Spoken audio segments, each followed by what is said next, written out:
Ngibe mfishane ngicela ukuthi sibambe lokho okulandelayo kubaluleke ngalendlela. So la bazalwane sokhuluma ngezinto ezintathu ucela ukubala i-outline. Number 1 sizokhuluma sizoqhubeka la sigcine khona sikhulume ngeziphiwo kancane. Bese number 2 sikhulume ngemisebenzi nemvuzo. Ukuthi uNkulunkulu uyovuza yiphi imisebenzi esiyenzayo, yiphi imisebenzi esizoyenza angeke ayivuze. Amen. So yilokho nje sokusho lesihlala phansi. Inkosi mayisivumela, we just want to look at that. This is phansi. Sicela oseyitholile asilekelele kusukela kuwa baseKorinte chapter 12, Korinte yokuqala chapter 12 verse 1. Bese uzokweqa uye ku verse 28 to 31 of the same chapter. UNkulunkulu asasilekelela. Amen. Isihloko sithi iziphiwo zikamoya ezahlukeneyo nokuphathwa kwazo. Verse 1. Niyezwa bazalwane ini? Nokuphathwa. So kunendlela yokuphatha isiphiwo sikamoya. Uma uNkulunkulu ekwabela isiphiwo kunendlela osiphatha. Hayi sona sikuphatha ngawo. Wena wenze njani? So ubani ophatha omunye la? Uphatha isiphiwo ngithi. Amen. Verse 1. Kepha maqondana neziphiwo zokomoya angithandi bazalwane ukuba ningabi nakwazi. Uthi uPostoli Paula mayelana neziphiwo zikamoya angifuni ukuthi ningabi nolwazi. Amanye amagama kufanele nibe nolwazi mayelana neziphiwo. Yilolo lwazi ke esolithi kancane nje sibambe kafishane. Amen. Ngicela siphuthume same chapter 28 to 31. Verse 28. Yes. uNkulunkulu umisile abathile ebandleni. Kuqala abapostoli, okwesibili abaprofeti, okwesithathu abafundisi. Bese kuba yimisebenzi yamandla. Bese kuba yiziphiwo zomusa zokuphulukiswa, nokusiza, nokubusa, nezilimi ngezilimi. 29. Bonke bangabapostoli na? Bonke bangabaprofeti na? Bonke bangabafundisi na? Bonke basebenza imisebenzi yamandla na? Bonke baneziphiwo zomusa zokuphulukiswa na? Bonke bakhuluma ngezilwimi na? Bonke bayahumusha na? Kepha zondelani iziphiwo ezinkulu, kanti seningikhombisa indlela eyona inhle kakhulu. Uthi le ndlela engikhombisa yona indlela enhle kakhulu. Uthi ke asiprofeti sonke, asikhule ngelimi sonke, asiba abapostoli sonke.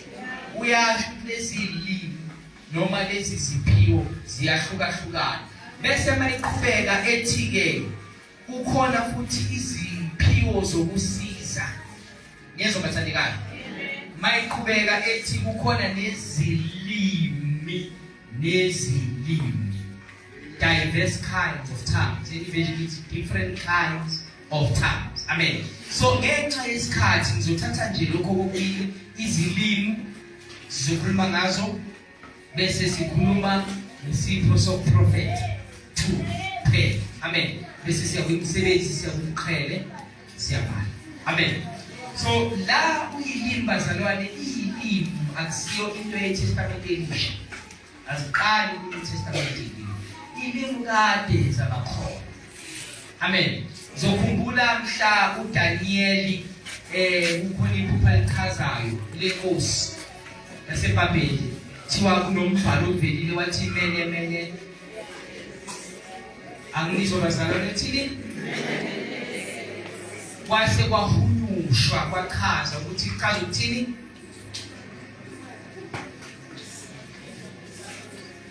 ukuthini bazalwane? Yabona ukuthi kwakutoliwa ulimi ngithi lolu lalibhaliwe emqondweni. So kwakuyilimi leso Old Testament.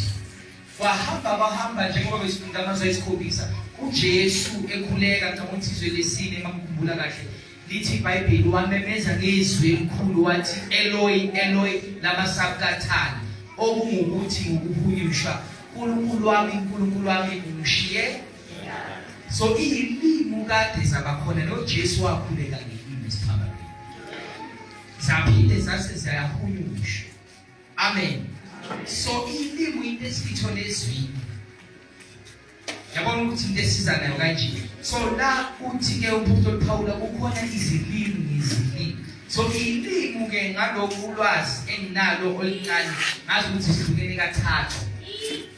Khona ilimi zengelosi. WabaseKorinte kokuqala chapter 14 noma ngikhuleka chapter 13 noma ngikhuleka ngelimi zengelosi kodwa uma ngingenalo uthando ngifana nani? Yabona? So ilimi zengelosi ilimi lezithwili zedumiso. Ngiyezwa bathandikayo. Ingelosi ekwazi ukuthi madumisa uNkulunkulu sikhulume naye ngolimi olungaziwa. Amen. Bese kuba khona ilimi ke zo zabantu uthi noma ngikhuluma ngelimi zabantu ngithi ngiyamazi uPaul lwamaqala ukuthi njani ngiyadlula nje la ngoba ngiyalazi izwa ngithi. So bese kukhona ilimi zabantu ngelimi language esikhulumayo thola ukuthi wena ukazi uyevenda usuyumvenda kodwa umoya oyingcwele mayekhola uthandaza ukwelinye izinto ugcine sowukhuluma ilimi ungalazi ukhuluma isivenda. Amavenda bayikuzwa athi yena ulazela umuntu ngoba umzulu kanti uNkulunkulu ufuna ukutshengisa amandla akhe ukunikeza ulimi labantu.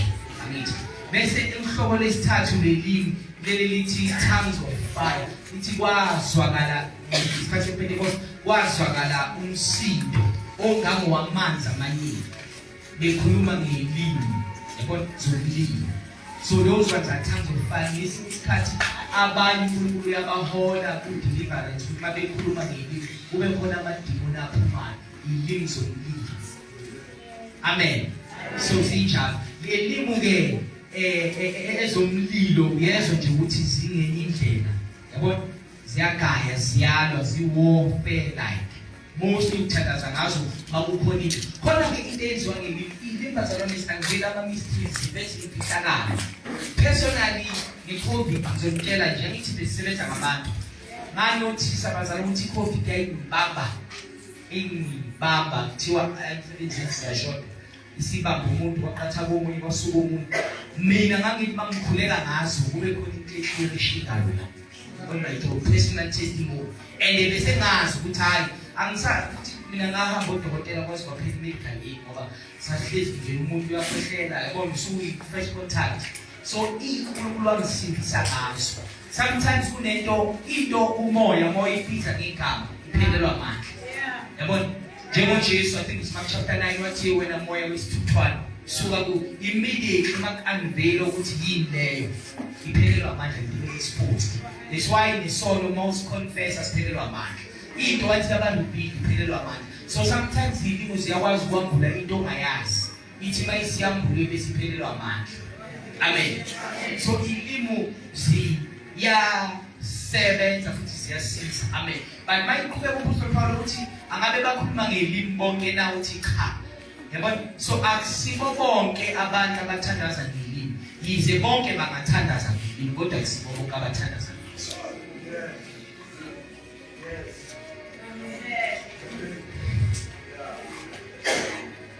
Kuyazwakala bathandekayo. We can all pray in tongues, but it's not all of us who pray in tongues. Amen. Bangahambi ke bakufundisa ukuthi imthandazwa kanjani nazo. That one is totally wrong. Awenziwe. Ngiyazi khona abanye amasonto ngale bafike bathi isho kanje. Abanye bathi khamisa. Bathi ngathi baphosela. Yabona? Abanye bathi isho ithi rabalada rabasiya rabaqwele. Ukike nawo yabona abanye sha balokhu bakuphinda-phindisa into yodwa ungavumi if khosi endaweni kuthiwa ungakwazi ukuthandaza ngelimi uzala ayikho yalithakho leli wait on God uNkulunkulu uzokubhabhadisa bazodlala ngawe nje ngoba uzophinda lento izwa ngengqondo bese uyayiphinda kanti akusizwa mase uthole uyizwa awusazi ukuthi izona uyizwa ngoba uNkulunkulu uzobe sekubhabhadisa ngezakhe kanti wena ngezakho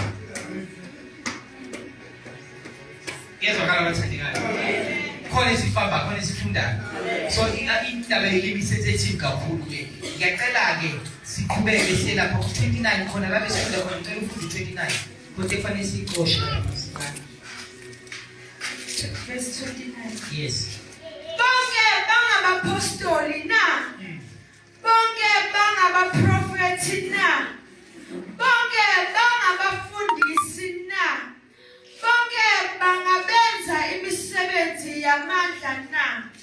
yebo bonke bangapostoli na cha lento ile-kuthiwa i-rhetorical question ibiza ngokuwazi ukuthi akunjani noma vele sinempendulo mayibuza so mayibuza kanje uyacacisa ukuthi akusikho bonke abangabaprofethi ngicela ukuhlukanisa la kwiprofesi ngicela nizwe bazalwane kakhulukazi thina esikholwayo amen kukhona isipho sokuprofetha bese khona i-ofisi yokuprofethi laba besibaba izolo fivefold ministry nayikhumbula ngithi labo ama-office wabantu ababisiwe khona i-office le-prophet you are a prophet by calling you don't have the gift of prophecy bese khona umuntu uNkulunkulu amsebenzisa prophetically nesipho sokuprofetha hayi ukuthi umprofethi kodwa usetshenziswa prophet so kunama-prophetic gift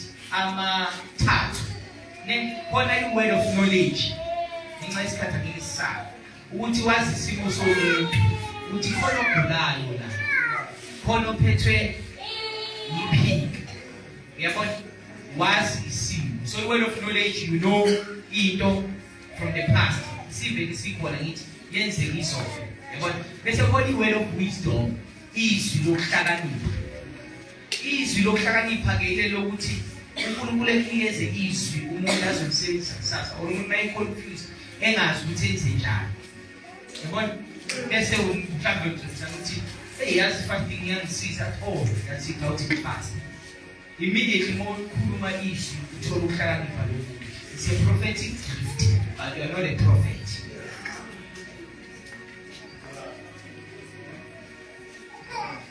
bese-ke kukhona enye gift ekuthiwa i-discerning of spirits ukuhlola omoya uma ukwazi ukuhlola omoya uzwile omoya kusuka kaNkulunkulu nayo is a prophetic gift so leyo isebenza currently present uzwe umoya manje i-word of knowledge isimo esidlule uyagula lento kade imbangile i-word of wisdom isizwi lakusasa so lihamba ngama-tenses le enye ikhava into eyenzeka izolo enye ikhava imanje enye ikhava ikusasa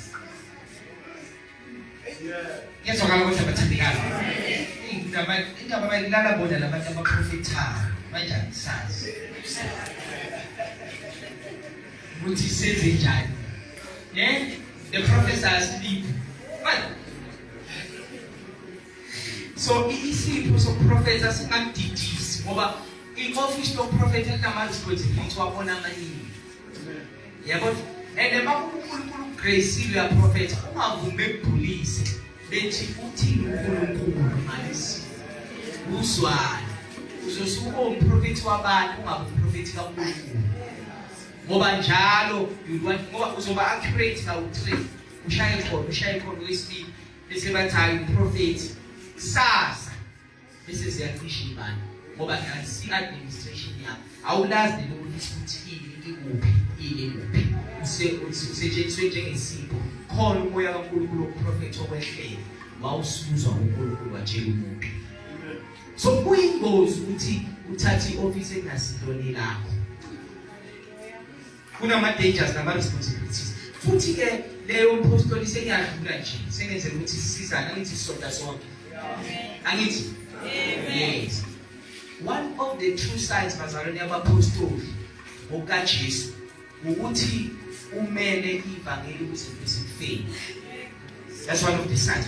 Bonke abapostoli abahamba noJesu babulawa. Abanye bangcwatshwa bebheke phansi, abanye bashiswa, abanye bahlutshwa isikhumba bephila. They died. So upostoli akusinto yokudlala. Mako uyashumayela bathi umpostoli kaJehova uthi yes. Bese bathi COVID awubana bebekhoza bese uqala ukubaleka akufanele uboshwe. More importantly, you are willing to face anything that comes with for the sake of the gospel. Come what may, defend family. You are willing to die at any time. So much is a thing I say, but akekho umkhulu kunomunye. Kahle ama-function now bazalwane. Akusiwona ama-rank. Umuntu bayimphostoli akuthi ungcono kunoprofeti. Bayomvangeli akuthi ungcono kunomfundisi. Akungcono lithi iBhayibheli ukuqhathanisa ukubula.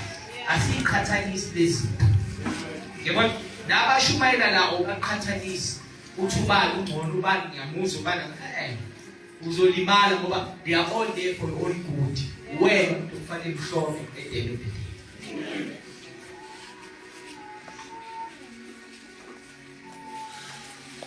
Sesiyabhala.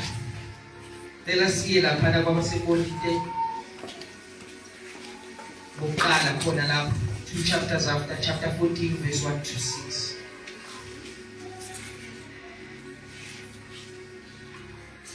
First Corinthians chapter 14 verse 1 to 6. Sifunde nje kahle ngepace right slowly zokosha lokho nalokho. Isihloko sithi isiphiwo sokuprofeta sidlula esokukhuluma ngezilimi. Verse 1. Niyasizwa isihloko zalwane? Sithi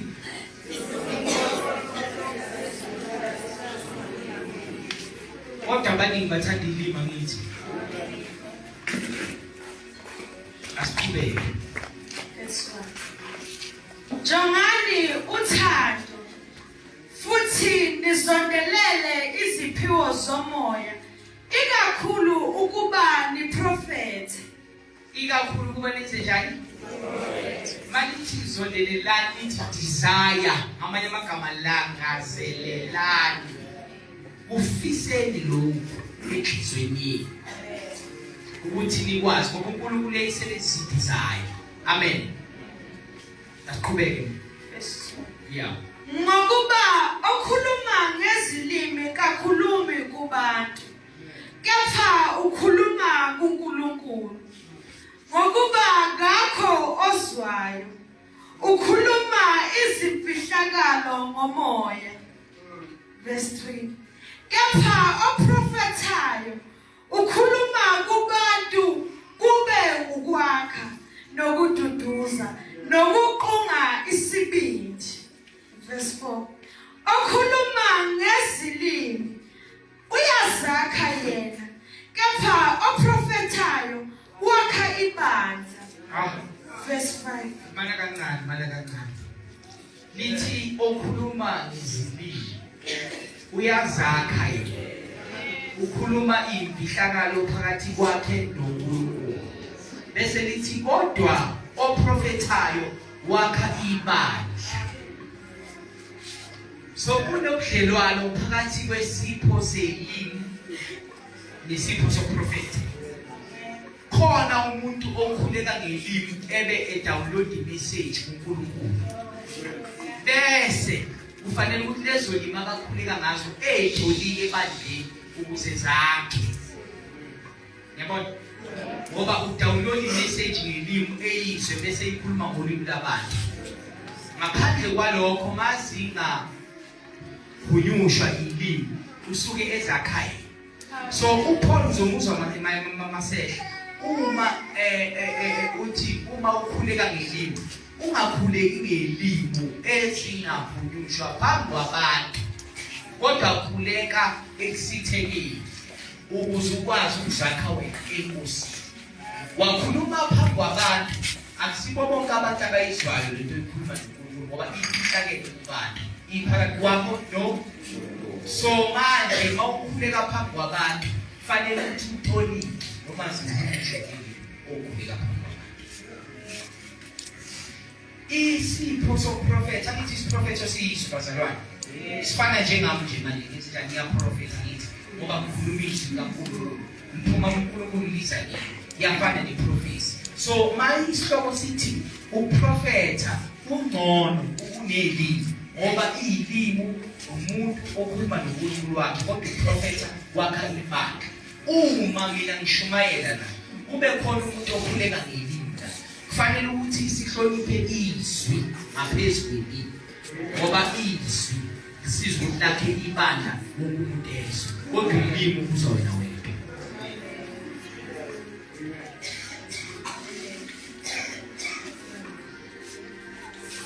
Yazwakala bathandekayo.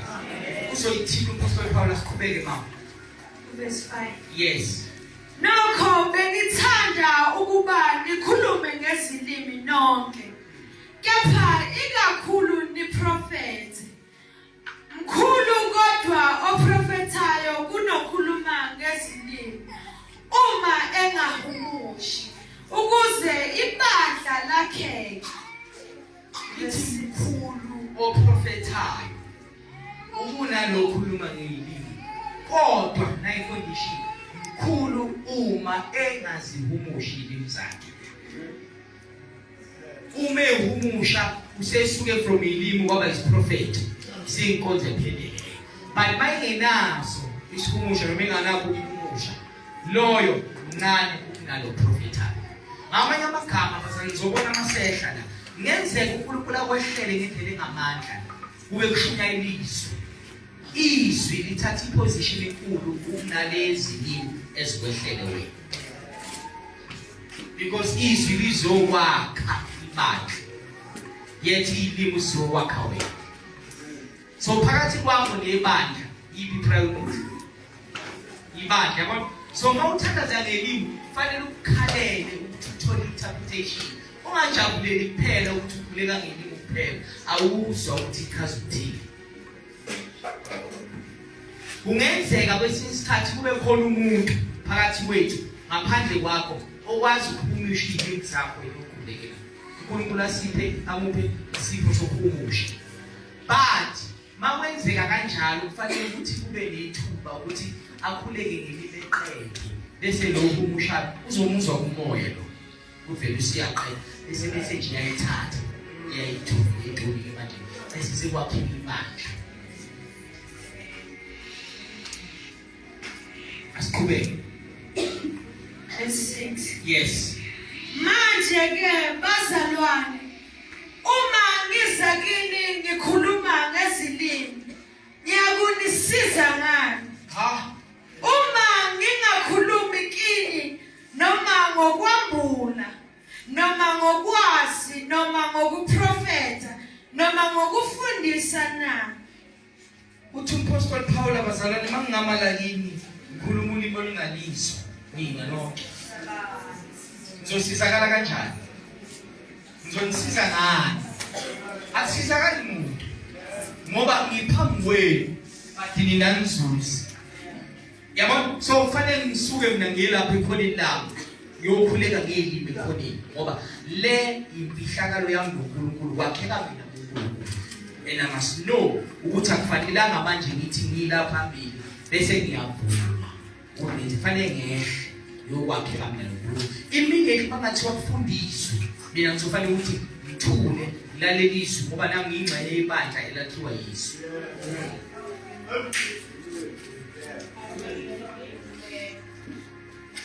Yezwakala bathandekayo ngoba asiqhubeke uzoyizwa mayiqhubeke. So uthi ke ungcono uma ngilethe isifundiso noma ngilethe umlayezo kunokuthi ngikhulume ngelimi ngoba khona abaxhumelana ngelimi. Niyakwazi ukwengithi khona abaxhumelana ngani ngelimi. Abanye bacabanga ukuthi bajulile kunabanye ngoba bakhuleka ngelimi. Kodwa siyithole futhi umlayezo yalento abayisho. Uyazi ukuthi mabandleni sikhona lesi. Muzi umsebenzi shakatha. Yeah.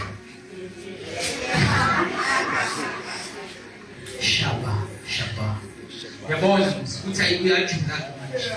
Nawo uqala ukuthi ndithi ukuhlobo. Hayi angakhonteza. Mawusuthi dololo. Yabona? Ayikho message. So ashabuli akunjalo. Kodwa mawukwedwa la ukufika khona, you are more than welcome.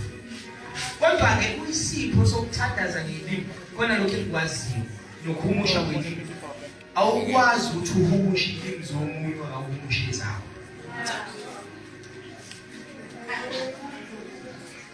Yes bathandekala ngoba khona laba abantu.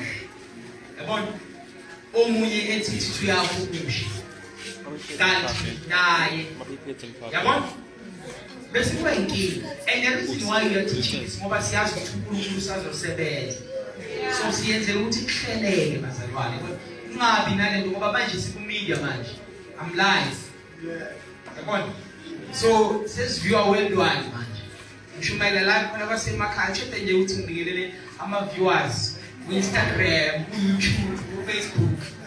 Yabona? Kunama critics amaningi angangena. Bathi bandleni babona iDisport kanti omunye uthintwe nje indumiso.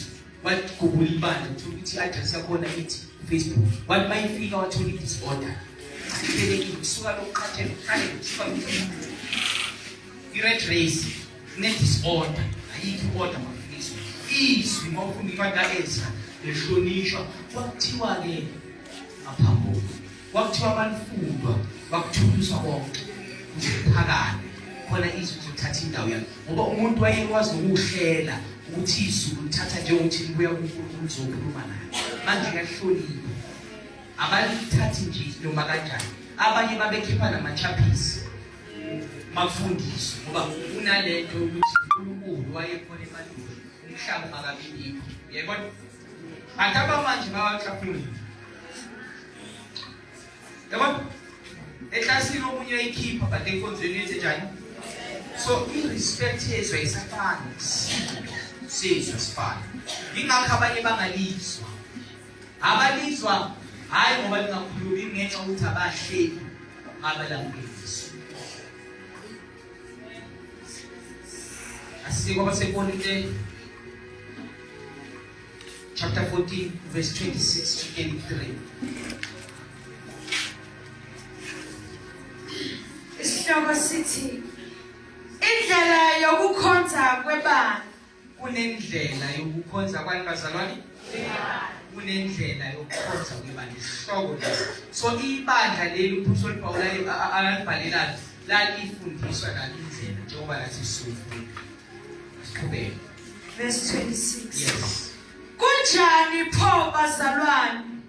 Uma nibuthana yilowo nalowo uba nehubo noma isifundiso noma ukwambula noma izilimi noma ukuhumusha konke akwenzelwe ukwakhiwa kwebandla.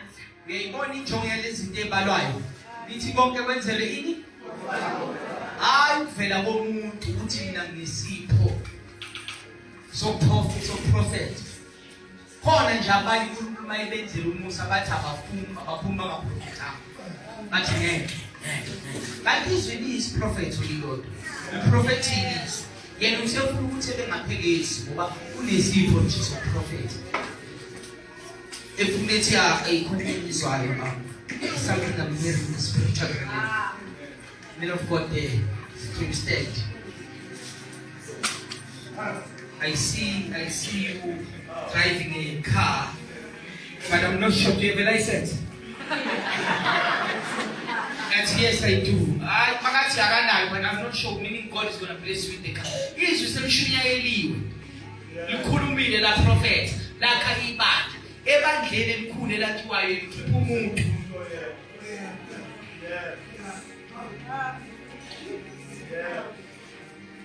Angeke simtshele konke enzokubuka lena ngoba ne-YouTube namafoni buka yonke into enifunayo. So we must bring manje umehluko alignment khona uzosave nawe emehleni akho uthi ungahambi ulala yonke into kahle ngokukaJesu bazalwane uNkulunkulu mayiqeda kubhabhadiswa uJohane ithi iBhayibheli kwehla ini njengani kwase kwazwakala iphimbo ezwini lenthini lo indodana yami nenze njani uNkulunkulu wayekwazi ukukhuluma noJesu wayengakhuluma indaba ekhulumela phezulu ingoba ufuna ukuthi emnikeze ilicense ukuthi elalele nabo bazothi uNkulunkulu uyanika ilicense akusibo bonke abantu abayisibazwayo sibalalelayo ngoba uNkulunkulu khona abantu akangakhulumanga ukuthi bezwe balalela abanayo leyo mandate bayakhuluma kodwa uNkulunkulu akasho ukuthi mina bezwe balalela wangathi bese sisho sijayelekile ngathi kwasho inkosi ngathi ngibezwe kodwa ngibenze njani yabona ukuthi sizwile lento kodwa wena biza ukuthi uzwe ngenkosi yakwaZulu qala before uzobona ukuthi kwashilo ezwini so khona abantu esibezwayo kodwa sibalaleli ngoba angeke ukuthi kwakhiwe ibandla bese uphumula umuntu i-prophecy bazalwane trick ngoba khona ama-dimensions la uNkulunkulu khona akakwazi ukuthi alayine umuntu embuyise but angeke athathe i-attention ebandleni ayikhiphe ayobeka umuntu ngqo cha uzofika ethatha umuntu emfake ebandleni ekhulume naye in line with the mission of the church building as a whole ukwakhiwa kwebandla lonke waqala kwase kwathiwa-ke senikhonzile bethi manje singenzwe njalo prophecy time sebanidalula ngamunye ngamunye ngcono wena uphuma le ngoba sebayabhuna manje you know man of God I see God konke ama-prophecy bazalwane lawo amantisha ngabona ukuthi ama-kingship prophecy lawo akhuphulayo lethani abafisi wedwa bezokukhambisha nokwehlisa njalo because i-marketing ukuthi nawe ukhalela ubiza abanye for that they come in their numbers ukuthi nami ngizoprofetha and ulindele into enhle ngasonke isikhathi ungenza ububi ekusithekeni kodwa mawuqala uprofetha utshela into emnandi I see 7 churches oh you have 7 churches times 2 yabo sekunamabandla amaningi bese laba abaviwayo bethe uNkulunkulu uyakhuluma ukhuluma izinto ezinhle zodwa uNkulunkulu angaba happy mina bazalwane ngazi ukuthi mina uNkulunkulu uthi mayesesibuza uyothi well done my faithful and loyal servant come to the kingdom of your father why no well done lo angangilindi ngize efike manje ngoba ngokwesi uyothola ngophi umvuzo uma usutholile emhlabeni yeah usuvuziwe and the more promoter into bazalwane 20 prophet akufanelanga ube shock kuwe fanele kube khona izinto la usuzwile mawunobudlelwano nomoya ingcwele ngoba khona into osutshelwe yona futhi khona le dimension baba ozwa khona mawuzoprofetha ungakaprofethi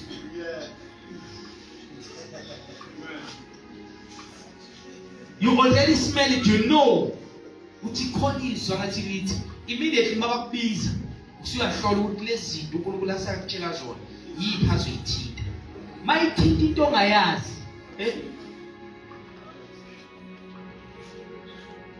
ngoba iprofeti banezani bazalwane nasematekisini bathatha ama-chance alaba ababhodlayo bonke nje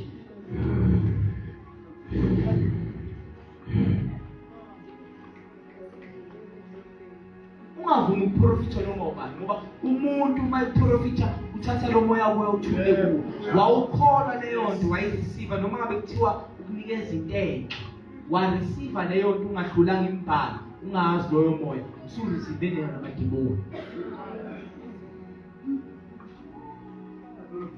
so there's danger in the prophetic you cannot just be happy with your prophet and once wajwayele into yokuprofethwa uzothi uma ungasaprofethwa ngoba ujwayele uhambe uyobhula kube khona la uyokuthatha khona ukuthi uNkulunkulu angabe uthini kanti uNkulunkulu kade akhuluma ngezwi lakhe awulazi izwi laNkulunkulu elithi iBhayibheli lingaphezulu kwesiphiwo soprofeti but ufuna ukuthi uyoprofetha abanye baze bakhokhe ukuba baprofetha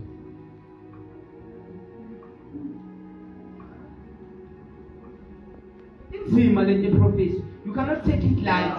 Ngoba omunye umuntu nokuthi ashike izinto on your behalf. Akuhlangana akuphambanisele. Bese wena utshela ukuthi uNkulunkulu kanti umuntu. Khona abantu abaprofethi ama-desires wabo, iyifiso. Umuntu ufisa ukuthi ube promoted, ila enhlizweni. Athi mayejula eyizwe lesifiso sakhe, bese eyakhuluma ethi ngibona uNkulunkulu epromote. No, ube yifisa, kufanele ayokuthandazela, angakuthandazela wakuprofetha. Mase kungenzeki, sekuba ngathi prophecy was wrong. Kanti bekungasizi prophet ukusifiso.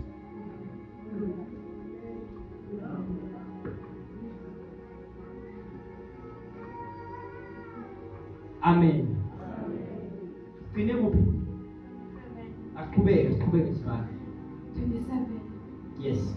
Uma ke umuntu ekhuluma ngezilimi, akube ngababili bangadluli kwabathathu badedelane. Benze njani bazalwane? Benze njani bazalwane?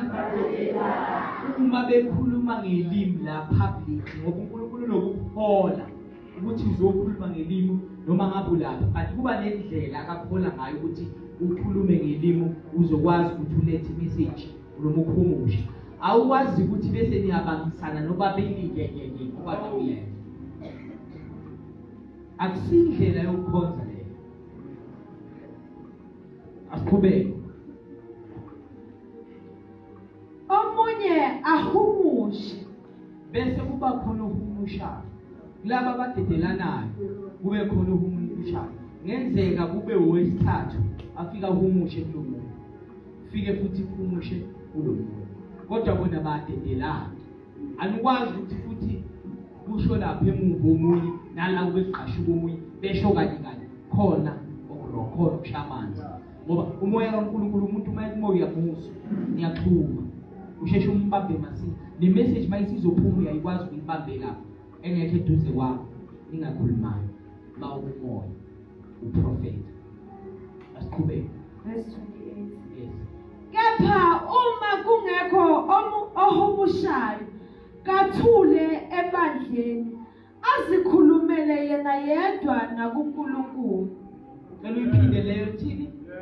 Kepha uma kungekho ohumushayo kathule ebandleni azikhulumele yena yedwa nakuNkulunkulu. Uma umuntu ethandaza ngelimi kungekho umushayo ebandleni makenze njani? Azikhulumele yena. Ilimu azingethoni bazalwane. Akusiso sonke isikhathi la uzothi rabo shaka kata. No. Lepo usangayisho futhi ukhulumela phansi ukuhlonipha imessage noma izwi noma isiprophet. Ukhuluma wena wedwa kunalento ekuthiwa ama-groundings, ukububula, umbubulo umoya. Kuyilimi kodwa ukwenza ngokububula. Ngoba uhlonipha iprocedure yebandla. Awukwazi ukuthi kufike la udidebe ibandla ne-message ephuthumayo. So manje akusazwakala nezwi. Omunye uyashumayela ngapha wena ufika kuso. It is order le. Lithi iBhayibheli ebandleni makenze njani?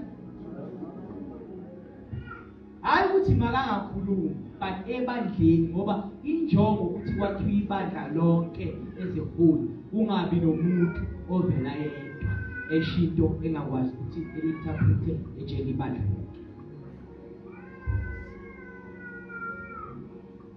Sine ku verse 1. 29. Yes, asiqhubeke until 23. 29. Abaprofeti ke kukhulume ababili noma babe bathathu abanye bakuhlole. Abanye benze njani? Abanye bayakuhlola lokho uNkulunkulu ukuthi angabe kuyikho yini njengoba kukhulunywa lokho kuprofethiwe. Iprofesi iyahlola bazalwane. Awamkeli bonke kodwa uhlola bonke before ukwamukela. Amen. Into yenza ukuthi ihlolwe ngoba kufanele ukuthi makungasiyo i-reject.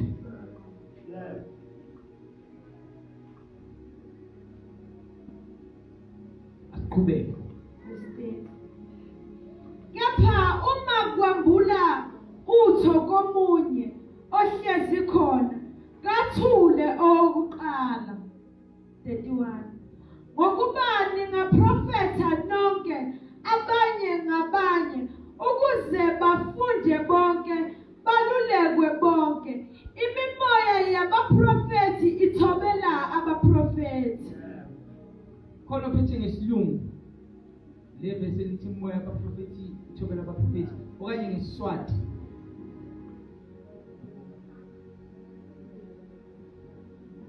any language bethi isiZulu sonke naSiswati in English right 27. yes. If someone is going to speak in strange tongues, 2 or 3 at most should speak, one after the other, and someone else must explain what is being said. Someone else must do what? Must explain what is being said. 28. But if no one is there who can explain, then the one who speaks in strange tongues must be quiet and speak only to himself and to God. Malithi must be quiet. Lithi must. Kusho ukuthi kuyenzeka ukuthi uthule, uyakwazi ukuthulisa. Asiqhubeke. Yes, it's this. 29. 2 or 3 who are given God's message should speak, while the others are to judge what they say. Verse 8. But if someone sitting in the meeting receives a message from God, the one who is speaking should stop. All of you Man. Lithi if someone who is sitting in a message, speaking a message from God, the one who's speaking tongues must stop. Angithi makathule lo kulendole lo izwi elibuya kuNkulunkulu. Ngoba kungenzeka kwenzeke isikhathi esisodwa. So manje sekune order ukuthi thula bani. Ngoba namanje ngehla manje umoya manje. Ekhona umoya engcwele kaNkulunkulu ngelimi right kodwa wena unamandla ukuthi uthule. Ngamanye amagama ilizwi likunika license ukuthule ulinde izwi. Iprofeti eqala ukuthi kwakhe ibandla lonke.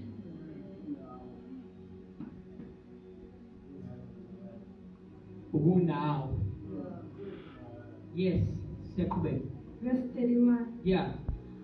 All of you may proclaim God's message one by one, so that everyone will learn and be encouraged. 32. The gift of proclaiming God's message should be under the speaker's control. The gift of proclaiming God's message should be. In command, Father, no master. Should be under the speaker's control. Ngamanye amagama, lolo khuleka ngelimi unamandla ukuthi athule. Akalawulwa yilimi, uyolawula ilimi. Ilimi asikulawuli, wena olawulayo. That's why iBhayibheli lithi ungamcimi umoya engcwele. Owabekwa ngawuphawu kaNkulunkulu mhlaka mphendula kwamukela isipho. Ngoba uyakwazi ukumcima. But in this case awumcimi, kodwa uyakwazi ukuthi uthobele izwi elizokhuluma nebandla lonke bese uyaqhubeka futhi. Angeke nje ube ni out of order nje ukuthi awusabambeki. Ikhona i-outpouring bazalwane kamoya engcwele. Believe ngiyezwa yenzeka sonke sisane sehlesiwe. But nesikhathi sokuthi wena ukhuleka ngelimi nesikhathi sezwi kunomehluko bathandekayo. Izwi liholwa supreme over ilimi. Amen. Kwenzela i-order endlini kaNkulunkulu. Bese emva kwalokho ke mhlambe makudunyiswa it's okay ngoba you worship. Now you are worshiping with your body. Whether it's spiritual dance or roller party, noma kwenzakalani. Lokho kuyiphathi ngoba asazi inhliziyo yakhe ithi ngaso sikhathi. But makushunyayele izwi kufanele kube no-order. Ngoba izwi liphefumulele uNkulunkulu. Ukuthi likwazi ukuyala, ukufundisa, ukuqondisa nokubuyisa ekulungeni. Yabona? So izwi line higher authority over any gift. Kuyezwakala bathandekayo. Siphinde ku verse 5. 33 here. Verse 33. Because God does not want us to be in disorder, but in harmony and peace. God does not. uNkulunkulu akayifuni disorder. Ngiyezwa bazalwane. Once kwaba ne disorder ukuthi akusuye uNkulunkulu. Yabona? Masiphenduka ama-asha siyabamba umuntu erola la ebafaka ama yilo laba bawaya babamboza ngakho. Yini ya? Amabhali. Ebafaka umuntu amabhayibheli rola sonke ngapha kuyashinyalela ngapha kuyakhonza ngapha kuyabanjwa abantu ngapha kuyahlaphaza. I-order leyo bazalwane. Kodwa masithandaza izwi selibongiwe. Sadumisa kwehla uNkulunkulu. It's okay, we can all roll into whatever. Ngoba we are not in competition nezwi noma akuveli ngesikhathi sezwi. Izwi selimile libonge livalile. uNkulunkulu seyazenzela phakathi kwethu. Sekunenzeka noma yini. Kodwa ngesikhathi sezwi akwazi ukuthi kusane kwenzeke noma yini. Ngoba God does not want us to be in disorder. Ukuthi sithi ke sesikhathi i-order yasezulwini disorder yasemhlabeni. Phela sinokusho njalo ngithi bathi la emhlabeni disorder, i-order lezulwini. Yabona? I-language kodwa uNkulunkulu umuntu ohlele ithi ngesizulu zonke izinto mazenziwe ngani? Ngokuhleleka ngani? Khona isizulu 33. Verse 33. Ngokuba uNkulunkulu kasiye owesiyaluya, kepha ngokuthula, njengokuba kunjalo emabandleni onke angcwele. uNkulunkulu akasiye wani? Kepha wani?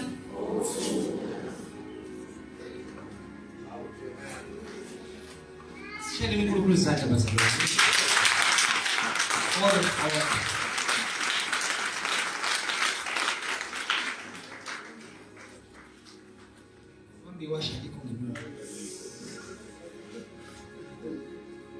Ngenxa isikhathi bazalwane bengifisa ukuthi siye kwimisebenzi lomvuzo ukuthi uNkulunkulu uzosivuza kipho lemisebenzi. Ungabe usuthi vele bangazi. Yabo?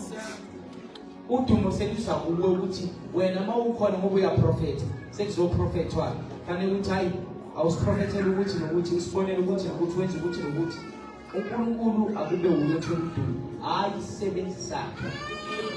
uNkulunkulu uvuza lo akambizile kumele uvuza yilo umbizile. Asiqhubeke. Verse 7. Njalo ke notshalayo kalutho, noniselayo kalutho, kodwa uNkulunkulu okhulisayo.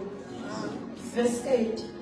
Otshalayo noniselayo bakunye, kepha yiloyo naloyo uyakwamukeliswa owakhe umvuzo ngokomsebenzi wakhe. Yiloyo naloyo uyokwamukeliswa owakhe umvuzo ngokomsebenzi wakhe. So sinemisebenzi engafani. Sizothola imvuzo engafani. Khona abanye abenza into benze 10% beshiya. Khona benza 60%, khona benza 100%. Mabenza into bazothola umvuzo ngokwesilinganiso somsebenzi. Asiqhubeke. Verse 9. Ngokuba thina siyizisebenzi kanye noNkulunkulu, nina niyinsimbi kaNkulunkulu, niyisakhiwo sikaNkulunkulu. Verse 10. Isihloko sithi ukwakha wakha phezu kwesisekelo esiyiso. Verse 10. Ngokomusa kaNkulunkulu enikuphiweyo njengenyanga yokwakha ehlakaniphileyo abeka isisekelo, omunye wakha phezu kwaso, kepha akube yilowo naloyo aqaphele ukuthi wakha kanjani phezu kwaso. Verse 11. Ngokuba akakho ongabeka esinye isisekelo kuphela leso esibekiweyo esinguJesu Kristu. Verse 12.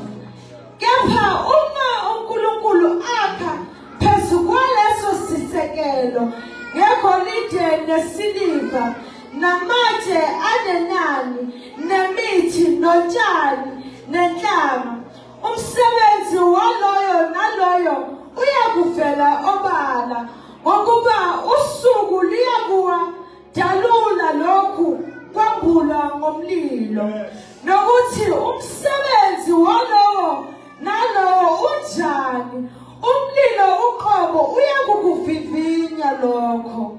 Ngibambe lapho. Ngikuchaza nje lokhu kafishane bazalwane. Selikhuluma ngemisebenzi ke lithi ke kukhona abakha figuratively ngotshani. Ukusebenza kwabo kufana nomuntu owakha ngotshani. Bese lithi khona abakha ngemoto. Liphinde lithi khona abakha ngesiliva, khona abakha ngegolide, khona abakha ngamatshe acebileyo. Akufani. Imisebenzi esiyenza uNkulunkulu isenzela uNkulunkulu sakha ngemithi engafani. Bese lithi ke le misebenzi yethu mamzwana iyovivinywa ngomlilo yonke. Uma umsebenzi wakho umi phambi kaNkulunkulu esekunika umvuzo, wakwazi ukuthi umele umlilo ungashi uyothola umvuzo, kodwa washa angeke uthole umvuzo. Okuchaza ukuthi mawakhe ngotshani vele kuzosha, wakha ngemoto vele kuzosha,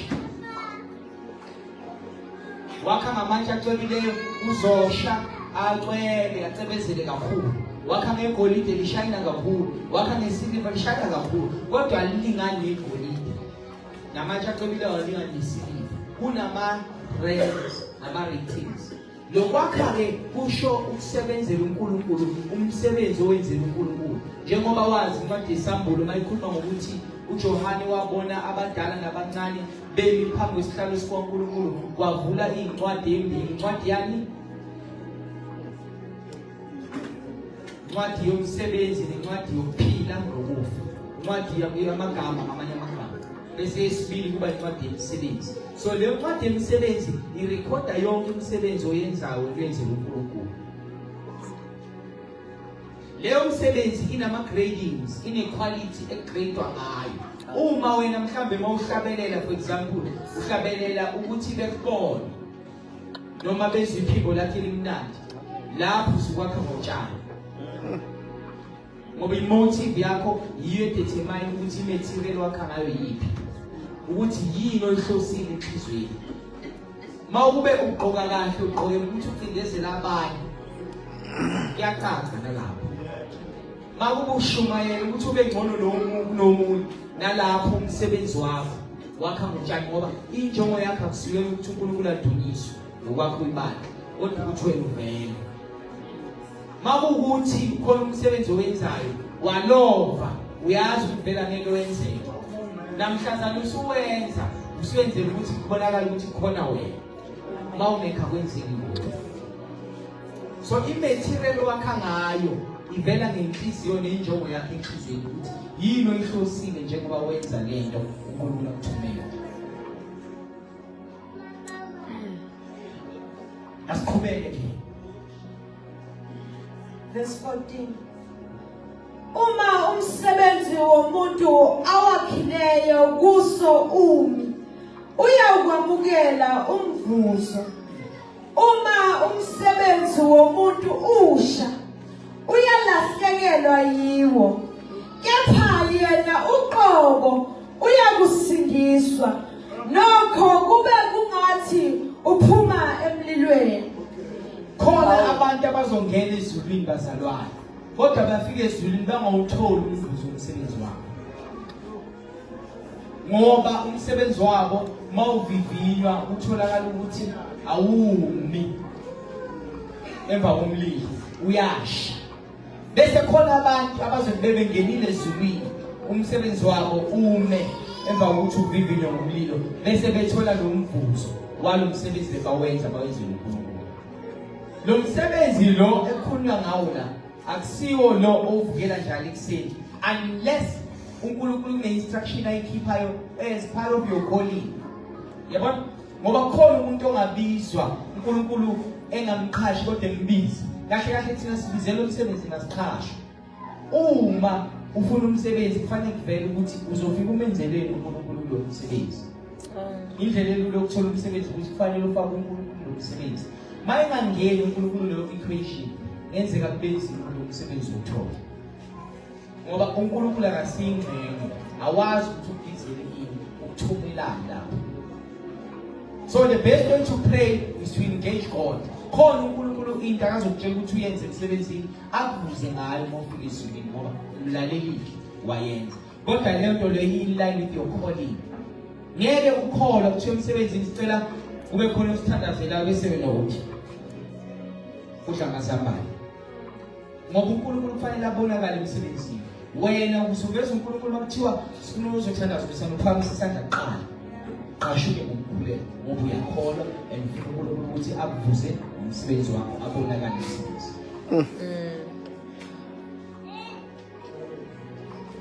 Asiyakhubeka sikuvesi bani manje? 15. Sesimfundile. Ngicela umphinde futhi ukugcina. Uma umsebenzi womuntu usha, Yes. uyakulahlekelwa yiwo. Kepha yena uqobo uyakusindiswa. Nokho kube kungathi uphuma emlilweni. Loyo muntu uyasindiswa ku right sigcine khona lapho. Bese yimiphi ke imisebenzi uNkulunkulu akazoyivuza na? Esithi masiyenza uNkulunkulu asinikeze umvuzo yakhe. E4 bala nje e4 bazalwane bese siyayo. Va. Cela ukuthi sibamba. Umsebenzi wokuqala ku1 Corinthians chapter 16 verse 14 kwaba seKorinte qala chapter 16 verse 14. Umsebenzi wokuqala uNkulunkulu akazovuza masiwenza. Iwona lo esifunda manje. Chapter 16. Chapter 16 verse 14. Yes. Konke enikwenzayo akwenziwe ngothando. Umsebenzi wokuqala uNkulunkulu akazovuza umsebenzi esiwenze ngani? Ngothando. Into wayenza ngothando uNkulunkulu uzoyivuza ngoba uNkulunkulu lo uthando. Mayenziwe into ngothando kuba ingcenye yakho. Mawufuna ukwazi ukuthi uthando usebenza kanjani ngalo kufanele uvule lapha. Incwadi yabaseKorinte chapter 13 lisho ukuthi uthando alusikhukhumezi alisifuneli ukwayo liyabekezela. Yabona? So mawenza into ubalise kusho ukuthi ukubekezela ukho uyawuqhitha umsebenzi wakho. And lo msebenzi uyawudegrade from ukwakha ngegolide usiwakhe ngotshani. And mawakhe ngotshani umsebenzi wakho uzosha ungawutholi umvuzo. Number 2, umsebenzi uNkulunkulu akazovuza. KwabaseRoma chapter 14 verse 23.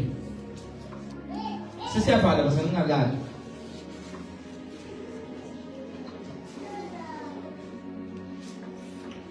KwabaseRoma chapter 14 verse 23. Yes.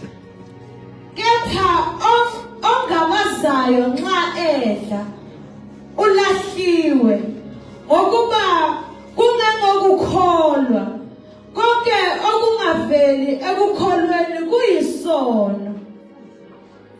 Konke okungaveli ekukholweni kuyini?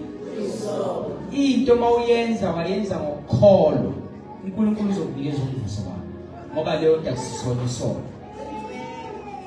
Kodwa wayenza ngokugabaza noma ngabe right uNkulunkulu angeke akwazi ukuvuza. Umsebenzi wesithathu uNkulunkulu akazosivuza ngawo. KwabaseKolose chapter 3 verse 17.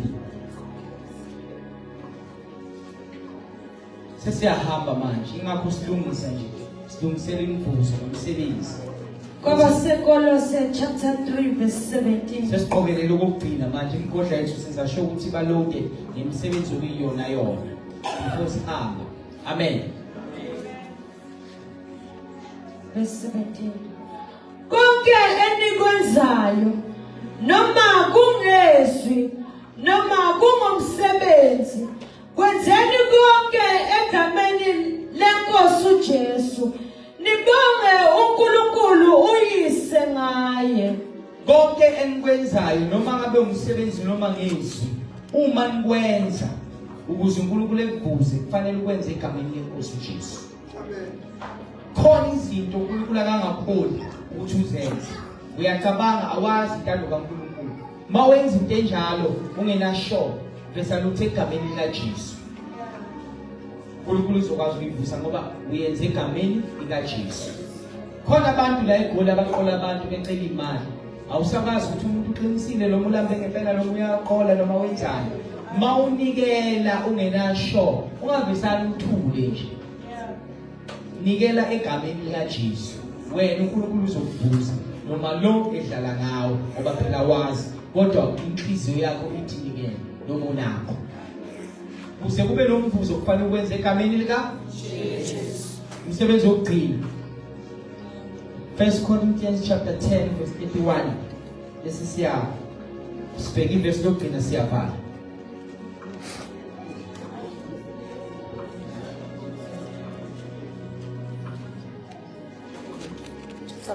Baba sekorinte bokuqala chapter 10 verse 31 Verse 31. Ngakho-ke noma nidla noma niphuza noma nenzani konke kwenzeleni udumo lukaNkulunkulu konke esikwenzayo bazalwane asikwenzeleni udumo lukaNkulunkulu singakwenzeli udumo lethu uma uNkulunkulu kufanele akubuze beka yena ukuthi wenze ukuthi kudumiswe wena hayi wena wenzela udumo lwakho ngeke uthole isibuzo kuNkulunkulu so i4 lemisebenzi uNkulunkulu azosibuza ngayo number 1 so besenza umsebenzi kuphi ngothando number 2 ngokholwa number 3 kameni kaJesu number 4 senzele udumo sikwenzele udumo likaNkulunkulu iyona lesi zoba nomvuzo yayo bese khona lo mvuzo okhethekile esingatholi lutho kodwa thina esiguqulwayo sibe umuntu Daniel chapter 12 verse 1 and 3 siyabhala ngale verse lana ke bazalwane uNkulunkulu ukhazimulisa igama lakhe ngathi masifike ezulwini Daniel chapter 12 verse 1 to 3 Daniel chapter 12 verse 1. yes Ngaleso sikhathi uMikayeli uyakuvela isikhulu esinqamileyo esimela abantwana babantu bakho kuyakuba isikhathi sokuhlupheka esingazange sibe khona kusukela ekuveleni kwabantu kuze kube yileso sikhathi ngaleso sikhathi abantu bakho bayakukhululwa bonke abafunyana belotshiwe encwadini verse 3 abahlakaniphileyo bayakukhanya njengokukhazimula kwesibhakabhaka nabaphendulela abaningi ekulungeni njengezinkanyezo kuze kube phakade naphakade bayakukhanya njengesibhakabhaka abathola umsebenzi lapha abathola umvuzo kodwa uguqulwa bona bekhazimule yilabo abaguqulela abaningi ekulungeni ngamanye amagama abakwazi ukushumayeza abantu baphenduke abanemphefumulo kwimigodla yabo yemisebenzi yilabo abazokwazi ukuguqula labo babe abatholi umvuzo separate bona baba kwesinye isigaba senkazimulo kaNkulunkulu ngoba baguqulela abaningi. Lana ke guqulela abantu bazalwane akusinto yabafundisi, into ya wonke umuntu.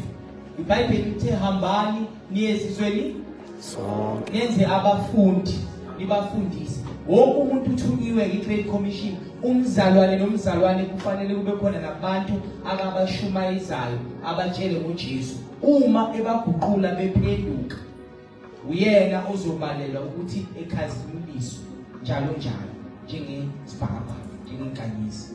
Leyo ke i-reward kuzobe kuyi-transformation yakho yomqhele uwe.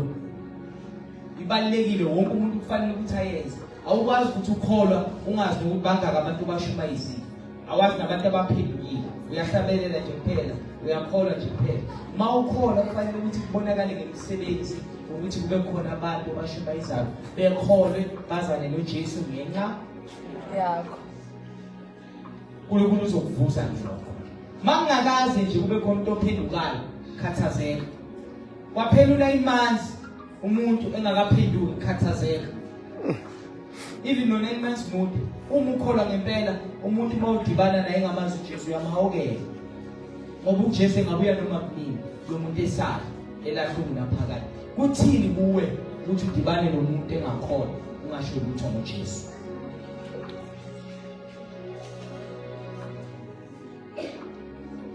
Mhlambe lo muntu angadibana nawe njengethemba lokugcina, mhlambe uJesu angeke ambone, uzokhona ukubana ubone uJesu kuwe, wena uJesu kumgodla ungamvisi. Wena ungathola umvuzo umuntu elahlwe umona phakade. So wonke umuntu uthunyiwe ukuthi afeze le nkonzo Great Commission. Ngicela sonke sisukume esinenge nyawo sesivala. Sabuyela emabhrejini la isikhonza khona. Asazi ukuthi awukho uNkulunkulu umsebenza ngawubukela phansi. Bawuwenza ngale khali ezine sibalile. uNkulunkulu uzokuvuza noma ngabe kwenzakalani. Angeke kwenzeke uNkulunkulu uthi awubukele phansi wakho umsebenzi. Ngiyacela sonke sigebise amakhanda sisathandaza sibongiswe nenkonzo egameni likaJesu. uNkulunkulu oyalayo, uNkulunkulu obonisayo, uNkulunkulu okhulumayo, uNkulunkulu ongcwele nomuhle. Izwi lakho liphakeme kunakho konke. Lehlile Baba, siyacela ukuthi singabe abalizwayo nje kuphela, kodwa siphinde sithole umusa wokulifeza silenze. Baba, usukhulumile, siyacela ukuthi usikhumbuze njalo ukusebenza kwethu akusilona ize kuwe, futhi sisebenze ngenhliziyo ethandayo, ngenhliziyo ekholwayo, ngenhliziyo ekholelwa egameni likaJesu nangodumo lukaNkulunkulu. Izwi lakho Baba liguquki, alishintshi. Nakulesikhathi Nkosi siyalibonga, sithi madunyiswe igama lakho elingcwele namuhla, kusasa naphakade. Amen.